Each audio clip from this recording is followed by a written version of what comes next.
በዩናይትድ ኪንግደም የሥራ አጥ ቁጥር ከጊዜ ወደ ጊዜ እየጨመረ መምጣቱ ተገለጸ። የሀገሪቱ የቅጥርና ስራ ስምሪት ኮንፌዴሬሽን የሥራ ፈጣሪዎች ቁጥር ላለፉት 3 ዓመታት ተኩል ገደማ ያለማቋረጥ ጭማሪ ማሳየቱን ገልጿል። ኢየሩሳሌም ፈለቀ በዝርዝር ተመልክተዋለች።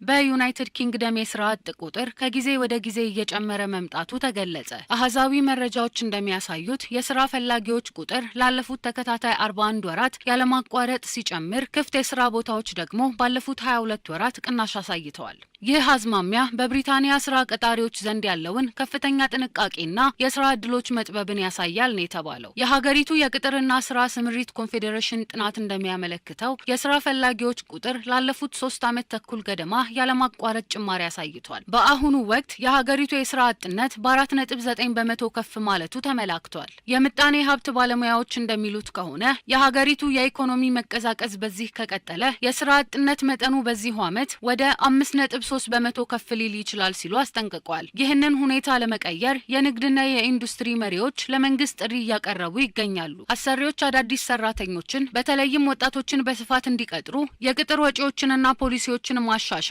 አስፈላጊ እንደሆነ ይገልጻሉ። የህግና የግብር ጫናዎች ከተቀነሱ ኩባንያዎች አዳዲስ የስራ ቦታዎችን እንደሚያዘጋጁ ይታመናል። በሌላ በኩል በገበያ ውስጥ የተወሰኑ አዎንታዊ ምልክቶች መታየት ጀምረዋል። ላለፉት ወራት ዝቅ ብሎ የነበረው የቋሚ ስራ ቅጥር የመረጋጋት ሁኔታ ሲያሳይ፣ የጊዜያዊ ስራዎች ቅጥር ደግሞ ለ4 ተከታታይ ወር እድገት አስመዝግቧል። ምንም እንኳን የስራ አጡ ቁጥር ቢበዛም የመነሻ ደሞዞች ባለፉት 6 ወራት ውስጥ እድገት አሳይተዋል። አሰሪዎች ብቃት ያላቸውን ባለሙያዎች ለማቆየት ሲሉ ከፍተኛ ደሞዝ ለመክፈል ተገደዋል። ይህም በተወሰኑ የሙያ ዘርፎች ላይ የብቃት ማነስ መኖሩን ይጠቁማል። የኤፍዲኤም ግሩፕ ዋና ስራ አስፈጻሚ ኦፊሰር ሺላ ፍላቭል ከፍተኛ እውቀት ያላቸው የዩኒቨርሲቲ ተመራቂዎች ከአቅማቸው በታች በሆኑ ዝቅተኛ የስራ መደቦች ላይ ለመሰማራት ተገደዋል ሲሉ ሁኔታውን አስረድተዋል። መንግስት የሰራተኞችን መብት ለማስከበር የስራ ዋስትናን ለማረጋገጥና አነስተኛ ደሞዝን ለማሳደግ የሚረዱ የህግ ማሻሻያዎችን እያቀረበ ይገኛል። ሆኖም የንግድ ተቋማት ይህ አሰራር ተጨማሪ የፋይናንስና የህግ ጫና ይፈጥርብናል በሚል